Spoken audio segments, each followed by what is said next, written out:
Price analysis and price predictions are always interesting, as it gives a long-term outlook on what can be expected.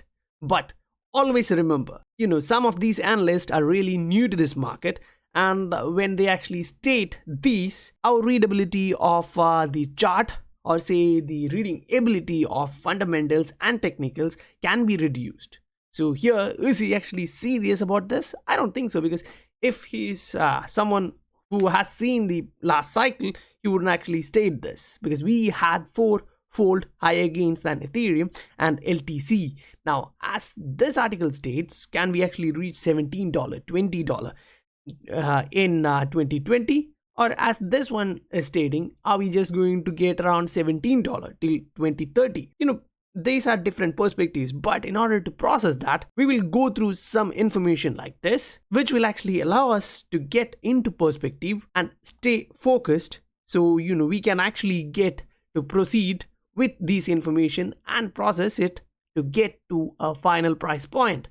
Now, this is going to be another episode filled with new information, showing you what is coming at you and how we are going to get more insights and how that will allow us to look at the variation in the market and invest carefully. Charts and technical side of this is also so important, because without this we can't actually understand what is the psychology of investors and how it is reacting to certain levels. So looking at the charts and the price fluctuations is so important, and in that aspect we'll actually do that first before jumping into all those articles. If you see value in the video, please do hit the like, subscribe and the bell notification icon to get notified about the future videos. As we move with higher highs and higher lows, we can actually see that there is still a possibility that we may burst above the 200-day moving average and move above.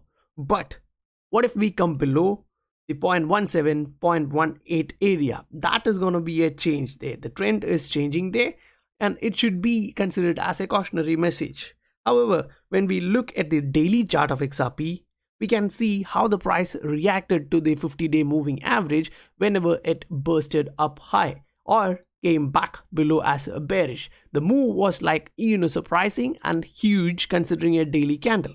And there has been aspects when we are moved further in that momentum. So whenever we are looking at this, keep in mind that this was during a bear market, and if we are getting out of it, say with a bullish rally, then in short term, we may actually reach around 0.24, that's the 200-day moving average, and then burst to newer high. As you can see, as we go higher, the strength of the resistance area is getting lower and lower. So as we move higher, the possibility of getting more percentage gains in the near future is high. And when it plays out, it will be surprising for those who are still waiting to get into the train and buy some of these assets. Now, before we embark on today's informational journey, we need to get a bit of perspective.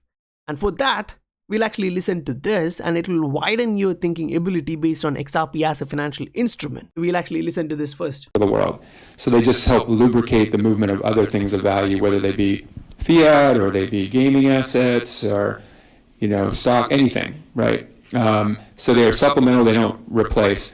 Within, how to categorize them, Libra is obviously a stable coin. Generally, I'm not super excited about stable coins. I kind of don't get it. Why? Why not just use fiat then? If it's just going to be backed by fiat, and then Listening to that, it's informational, right? Like, understand that it's an bridge asset which supplements other things of value. So recently I heard from many that there is a speculation going around, gold is going to be backed, or XRP is going to be backed with gold. So I don't actually believe this. This is directly from Chris Larsen, and I think he knows better than many of us. So now when we actually move on to the next one, there is another one which is actually a short one, but it gives you more idea about what's coming. Put a big separation on the proof of work coins, because I just think, again, with climate change, those are kind of unacceptable methods when you have to chew that kind of electricity up just to confirm a transaction, which you don't have to do. You can do it in other ways, like XRP Ledger does it in a consensus model. It just doesn't. What they're trying to create isn't really a problem that needs solving. I'd put a big separation on the proof of work coins, because I just think, again, with climate change, those are kind of unacceptable methods when you have to chew that kind of electricity up just to confirm a transaction, which you don't have to do. You can do it in other ways. Like XRP Ledger does it in a consensus model. It just doesn't use meaningful amounts of electricity. So I think maybe people use that as store of value, I guess, but you just don't have to do it that way. So I'm kind of... So it is clear proof of work is unacceptable, and think why it is, and think why Ethereum is moving from proof of work to proof of stake. That gives you a clear answer. And Chris Larsen thinks that the store of value perspective need not to be done in this manner, right? So you got that, didn't you? Store of asset is also coming at XRP. As if you remember the statement from Brad, currently we are Amazon Books and we are moving in as Amazon in the coming years. So that is clear. If you actually move on to the next one here, it is actually an article showing you that it's not only us in the crypto community looking at the utility of this great asset XRP. Traditional players from traditional world is coming. They are incoming, and if you are not ready for this market, you will actually miss on from many directions.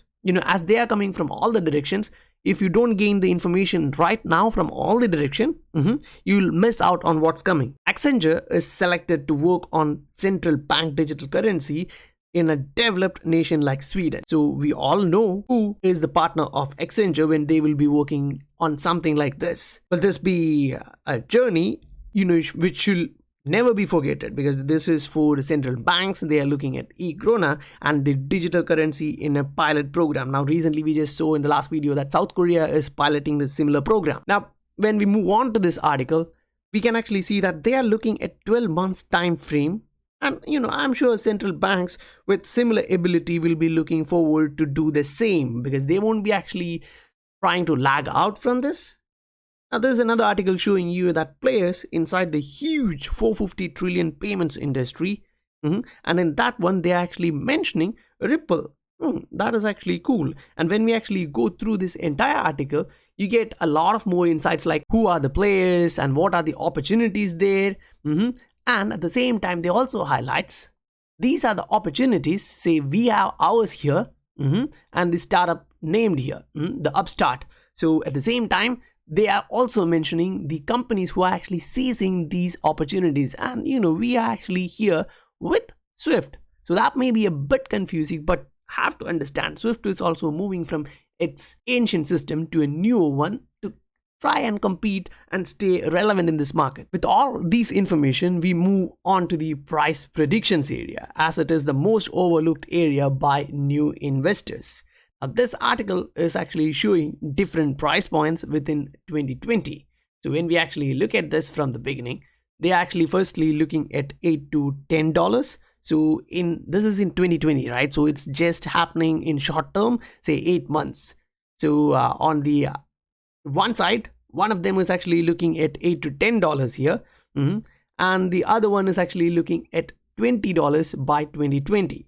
So that's not that small. It is actually a huge move. So moving forward, another one from Us Lifted is actually showing you somewhere similar, say 22.79, and they're showing that based on this current circulating supply, and I actually doubt that circulating supply, so because as far as I know, it's something more than that. Now the next one is mentioned by the Oracle Times, and they're actually showing you that 2000% gain. Now when it sounds 2000% gain, it sounds huge, but based on the current price, say we are around $0.2, that takes us about the all-time high, say around $4.2. Now the next article is actually showing you something different. Say it's really conservative, because they are actually looking at, say for example, around $2 for 2021, and they are just looking at $0.31 or nearby that area within 2020. And they are also highlighting the consideration of the Oracle Times, and the other one shows you around just $2 for 2021. So when we move above for say till 2025, they're actually looking at $4.5. Now that's so conservative, because think This, I think, this is a foolish choice or fool's choice considering the potential and price history of this asset. So they are not actually understanding what this asset is capable of. Then when we are coming to the next two predictions, say this one is moving towards 2030, they are looking at $17. And when they are actually talking, like, if this is to happen, there are massive events which should be happening, and XRP should outpace other assets in the same category. Now, what has to be understood here is, if quite something similar to the history repeats itself, or at least history rhymes itself, this is actually going to be so huge. They consider this without the knowledge of history of XRP price fluctuation or what's happening in the traditional financial world with related to XRP and its ecosystem. Because for them, those who are coming from the traditional world, even 1,000, 2,000, 5,000% gains are so huge. So if you are here in early 2017 and if you experience that bull run from early 2017, this 1,000, 2,000 and 5,000% are nothing compared to what's actually coming ahead, because the total gain of the 2017 cycle was so huge. It's 140,000%. So are you actually ready with your portfolio to get that? So in order to answer that, you have to actually look at your portfolio and see, are you actually ready for that pump? Because when the price pumps, you don't actually get proper time to buy more units.